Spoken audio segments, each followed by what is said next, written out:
주님의 말씀입니다. 경청. 그러므로 주 안에서 갇힌 내가 너희를 권하노니 너희가 부르심을 받은 일에 합당하게 행하여 모든 겸손과 온유로 하고 오래 참음으로 사랑 가운데서 서로 용납하고 평안에 매는 줄로 성령이 하나 되게 하신 것을 힘써 지키라. 몸이 하나요 성령도 한 분이시니 이와 같이 너희가 부르심의 한 소망 안에서 부르심을 받았느니라. 아멘.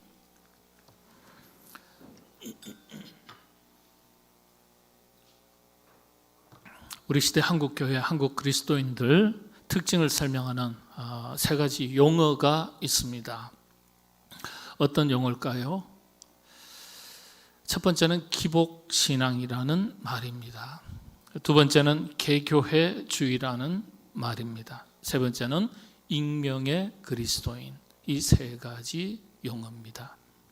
한 번쯤은 들어보셨을 겁니다. 첫 번째, 기복신앙. 어떤 것입니까? 하나님과 하나님을 믿는 우리들의 신앙이 구원의 은총, 하나님 그 자체가 최우선의 가치가 되고 목적이 되어야 하는데, 우리가 살아가는 동안에 살아갈 때 필요한 세상의 복을 먼저 구하기 위한 수단으로서 변질되는 신앙의 상태를 나타내는 말입니다. 하나님을 통해서 얻게 되는 세상의 복이 하나님보다 더 중요한 거예요. 하나님보다 더 우선하게 되는 거예요. 그때 나타나는 신앙을 말합니다. 물론 하나님은 세상의 복을 우리에게 주시는 분이시지만은 하나님보다 세상의 복을 얻기 위해서 하나님을 믿게 되면 하나님과 우리 자신의 신앙이 영적인 순서가 뒤바뀌는 거죠. 수다나 도구화가 되는 것이니까. 기복신앙은 바로 이 점을 지적하는 용어입니다. 이 기복신앙이 가지는 약점이 뭐냐 하면 시련과 역경, 그리고 또 시험과 다양한 유혹이 찾아오면 쉽게 신앙이 변질되거나 현실과 타협하는 기회주의적인 신앙으로 바뀌고, 또 때로는 신앙을 버리게 되는 특징이 있습니다. 건강한 신앙은 바로 이런 기복신앙을 뛰어넘을 수 있어야 됩니다. 두 번째, 개교회주의라는 것은요, 각각의 교회, 세상에 교회가 많죠. 그런데 각각의 교회가 서로 자기 교회 중심이 된 것을 말한 겁니다. 그리스도의 몸을 이루는 지체로서 교회와 교회가 서로 연합이 잘 이루어져야 되는데 그렇지 못한 것을 말합니다. 교파주의라 그러기도 하고 교단주의라고도 말합니다.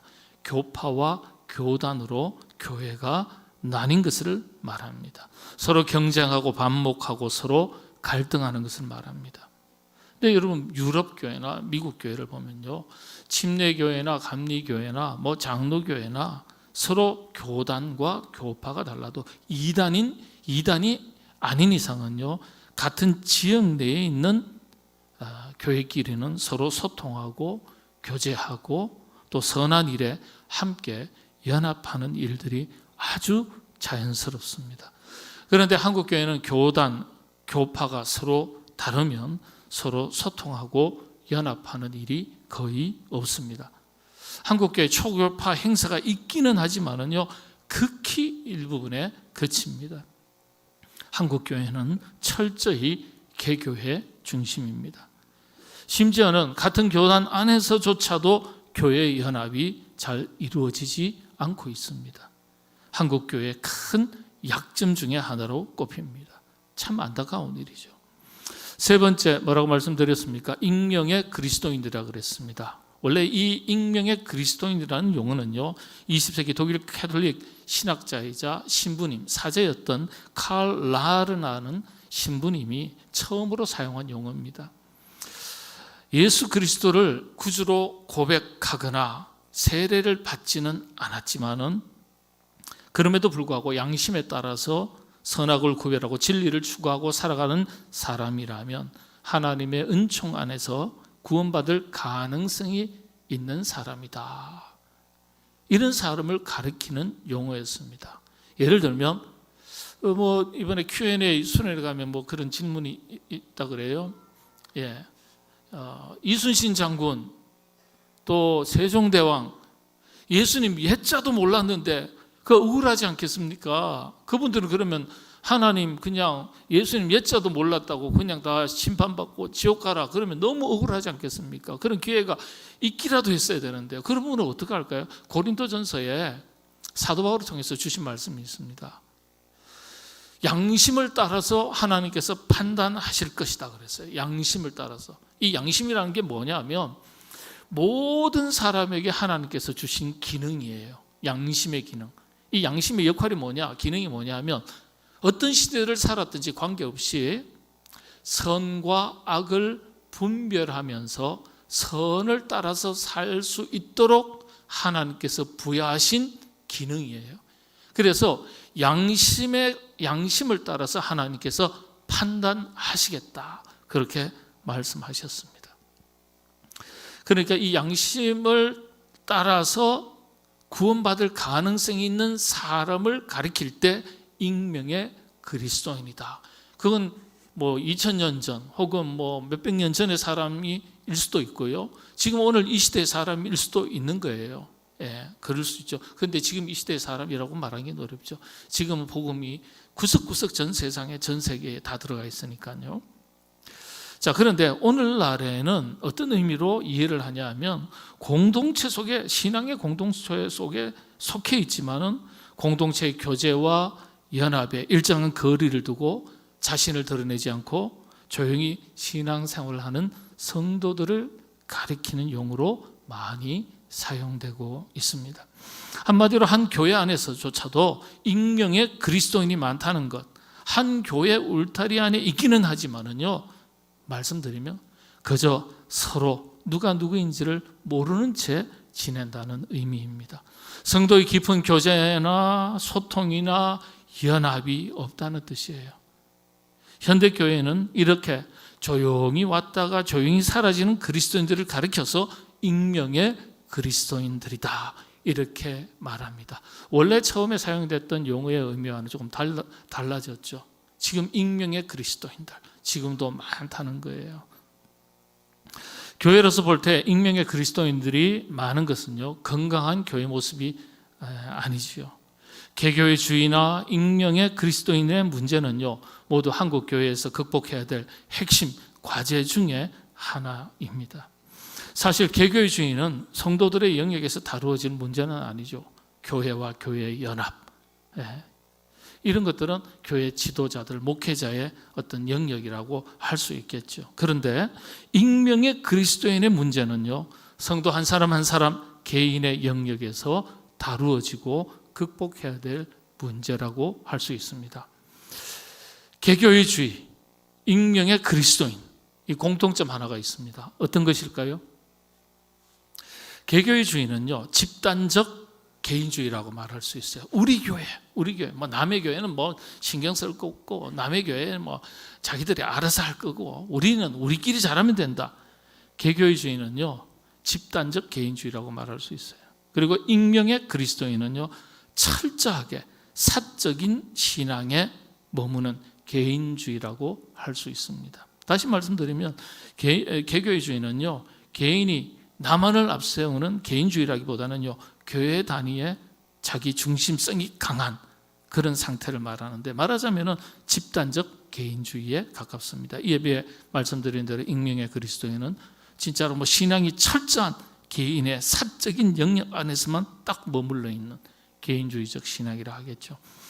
그래서 둘 다 공동체성의 약화라는 큰 틀 아래에서 볼 때 개인주의 문화가 스며든 서로 다른 표현이라고 보는 것이 정확합니다. 정리해서 다시 말씀을 드리면 개교회주의는요, 교회가 공동체성을 잃어버리고 집단 이기주의화되는 것입니다. 또 익명의 그리스도인은 성도가 공동체성을 잃어버리고 고립된 신앙의 소비자가 되는 것이다. 이 신학계에서는 특별한 용어가 있습니다. 신앙의 소비자라고 그랬어요. 네. 주체가 되지 못하고 객체로서 개인적으로 그저 자신의 신앙만을 위해서 유지하기 위해서 교회 공동체 울타리 안에만 머물러 있는 것, 이걸 참 학자들이 참 독특하게 표현했어요. 신앙 소비자라 그랬습니다. 예.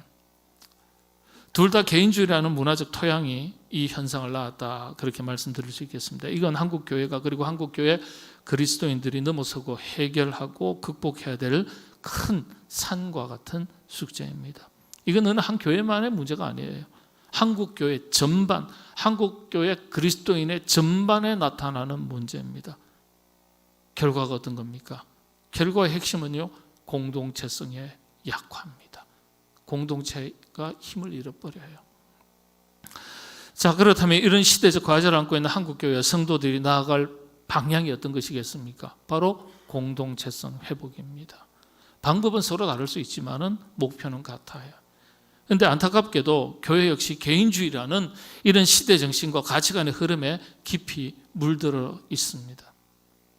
그래서 교회가 공동체로서의 힘을 오늘 우리 시대에 점점 잃어가고 있습니다. 개인도 물론이죠. 개인주의 울타리에 갇히게 된 것입니다. 공동체성이 약해지면 공동체가 가지고 있는 힘도 자연스럽게 약해질 수밖에 없지 않습니까? 그래서 오늘날 현대교회의 가장 큰 약점 가운데 하나가 바로 여기에 있습니다. 공동체성이 약해졌다. 익명의 그리스도인에 대해서 다시 한번 설명드리겠습니다. 익명의 그리스도인, 아주 쉽게 한 단어로, 한 문장으로 표현하면 어떤 겁니까? 서로를 서로 잘 모른다는 겁니다.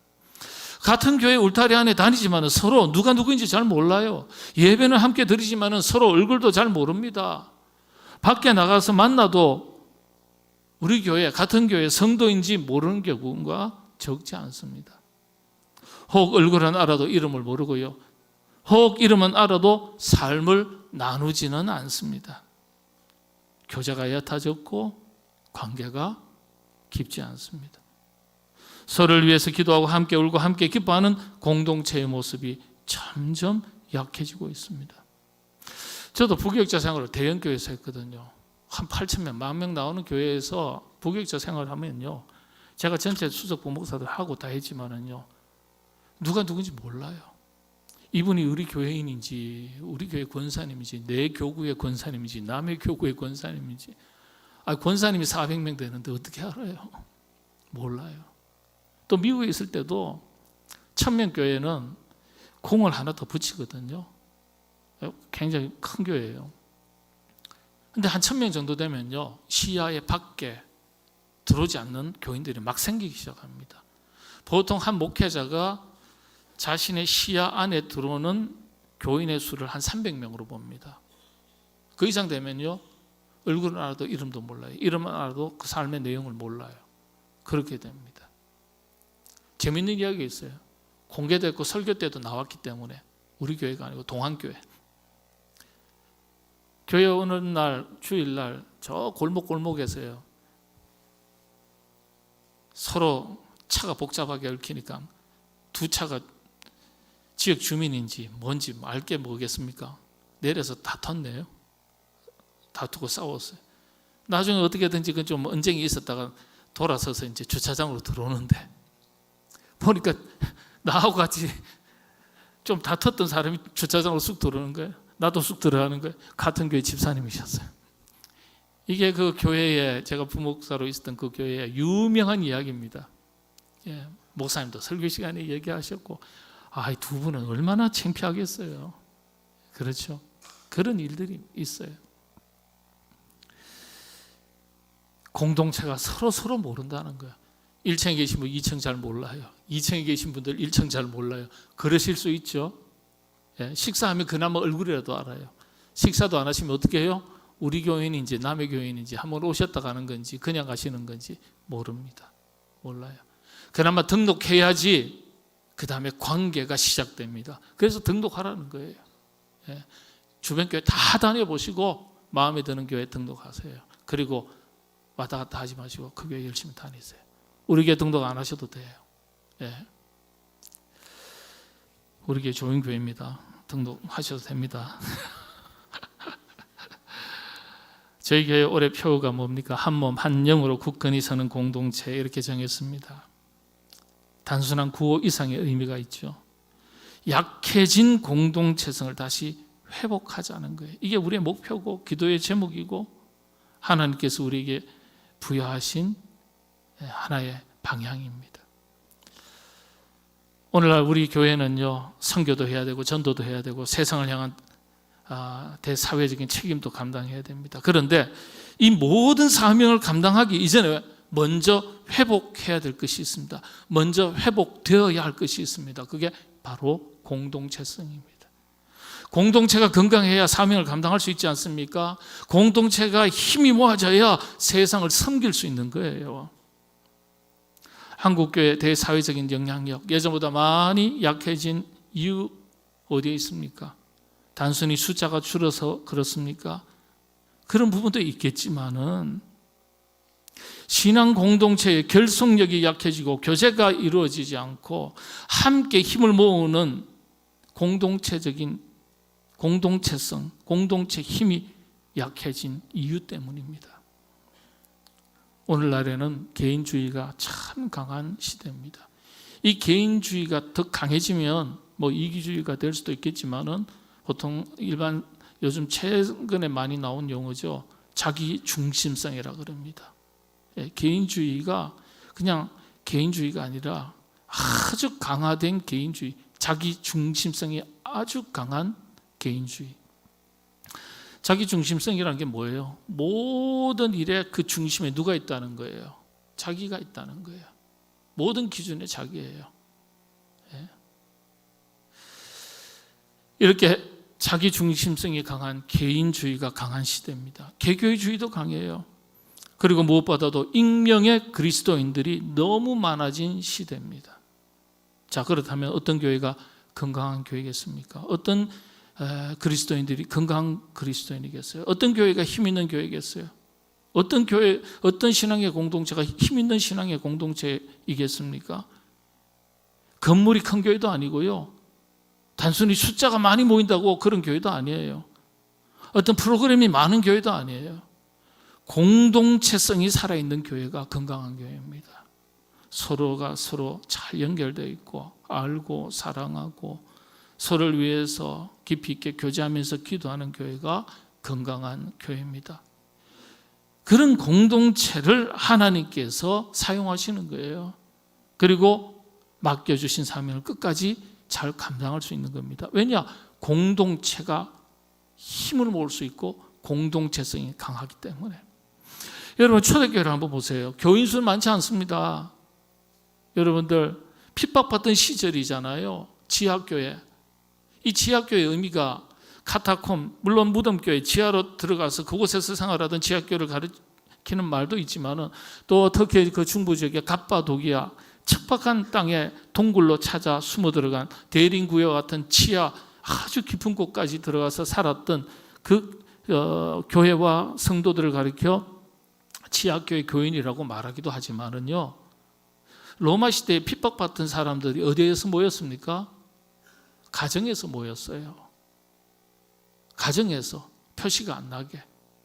그걸 지하교회라고 말합니다. 오이코스, 가정이라는 단어거든요. 오이코스가 지하교회였어요. 근데 그 가정교회에서 모인 인원이 얼마 정도 되겠습니까? 지금도 밝혀진 게요. 10명 내외예요. 아주 큰 데는 공동체 보니까 한 20명 모였다는 기록도 있어요. 그런데 여러분 20명 모이면요. 매주마다 모인다고 생각해 보세요. 10명만 매주마다 모인다고 생각해 보세요. 그 이웃이 가만히 보니까 저 집이 왜 큰 잔치가 벌어졌나? 경조사가 있나?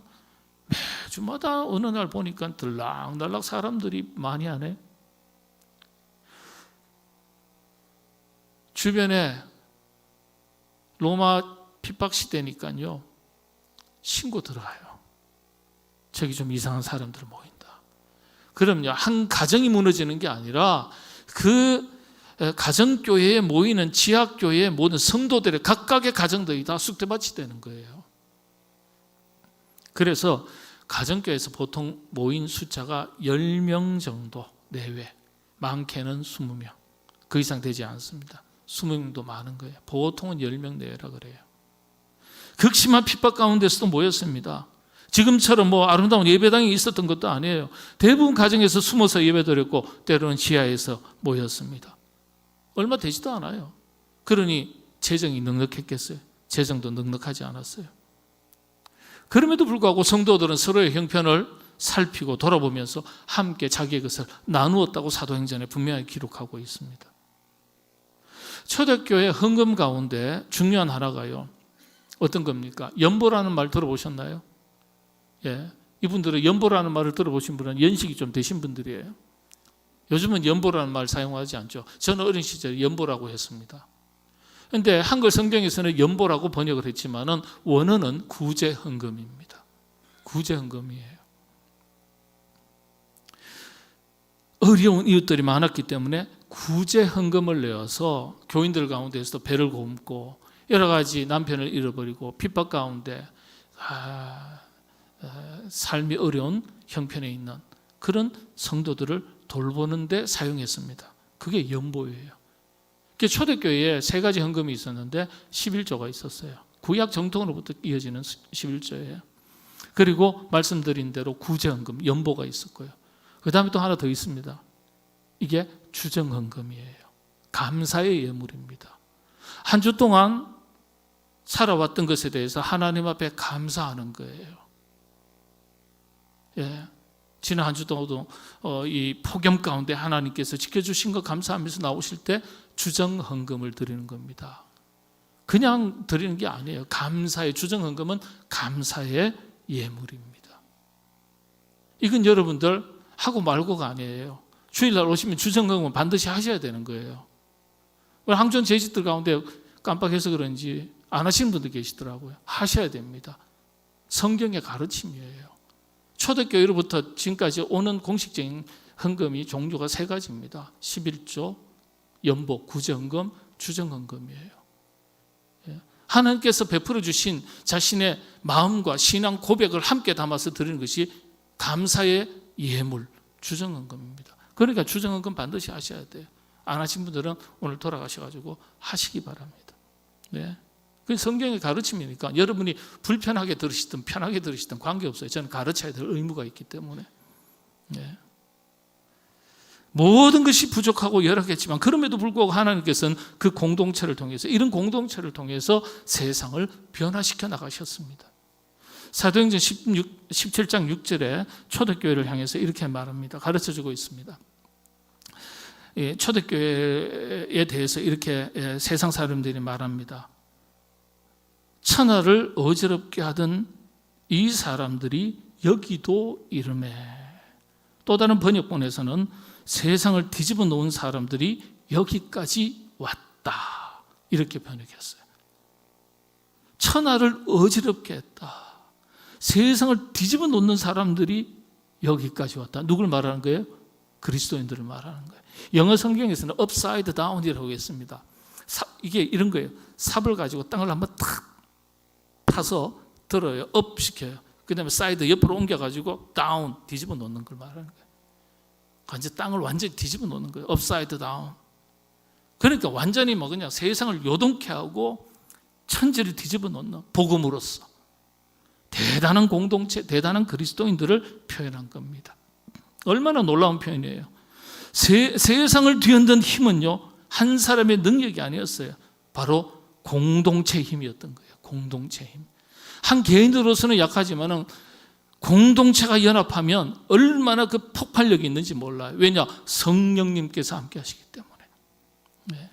오늘 본문에서 사도 바울은요, 에베소 교회를 향해서 이렇게 얘기합니다. 평안에 매는 줄로 성령이 하나 되게 하신 것을 힘써 지키라. 여기서 중요한 게 하나 있어요. 하나 되게 하신 것을 그랬습니다. 교회는요, 사람이 하나로 만들어져가는 공동체가 아니에요. 하나를 만들어가는 공동체가 아니에요. 막 하나를 만들자 아니에요. 이미 하나님께서 성령으로 하나 되게 하신 공동체가 교회 신앙 공동체. 그래서 우리에게 책임이 있습니다. 새로운 하나를 만들어가는 것이 아니에요. 하나됨을 만드는 것이 아니에요.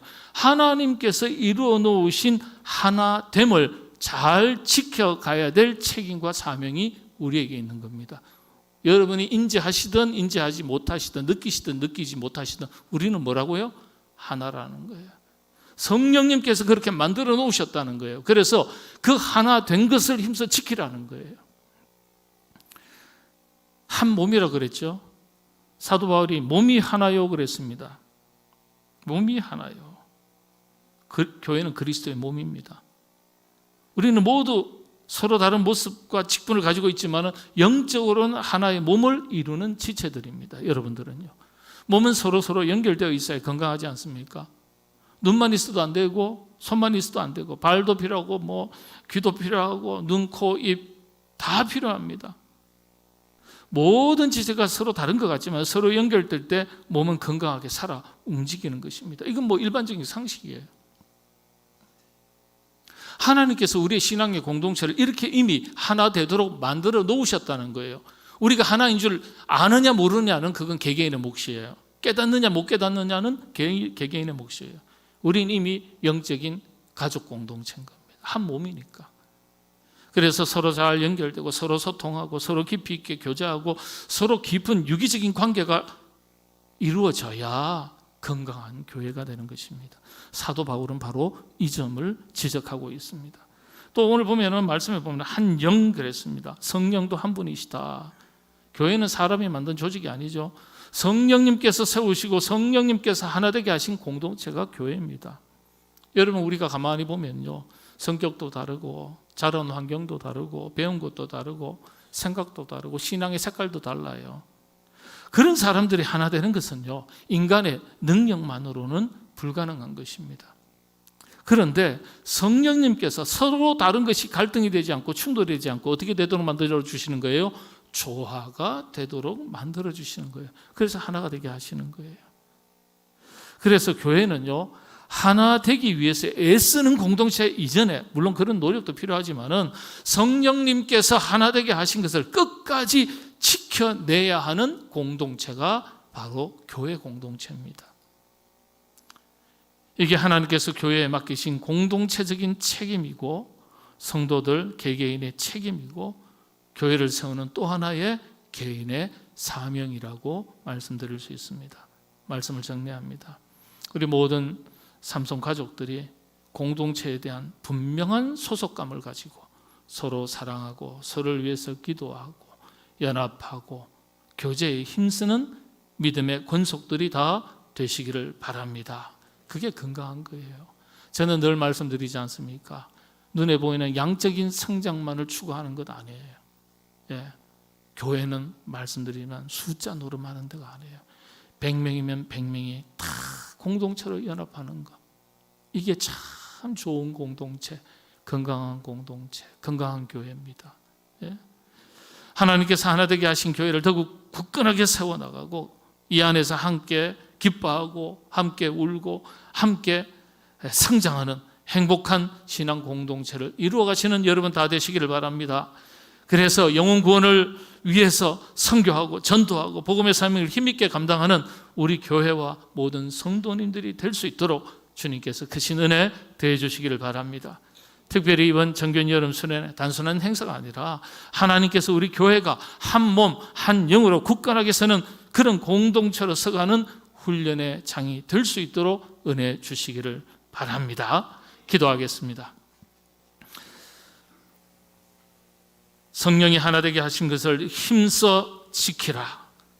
하나님 사도 바울을 통해서 저희들에게 주신 이 말씀 마음판에 새기고 저희들이 그저 손님처럼 구경꾼처럼 왔다 갔다 하는 신앙생활을 하는 것이 아니라 그리스도의 몸된 교회의 한 지체로서 모든 성도들과 아름다운 교제를 나누며 선한 일에 마음과 뜻을 모으고 힘을 모아서 맡겨주신 귀한 사명 잘 감당하는 신앙의 공동체 그리고 그런 공동체를 지켜나가는 모든 주의 권속들 되게 하여 주시옵소서.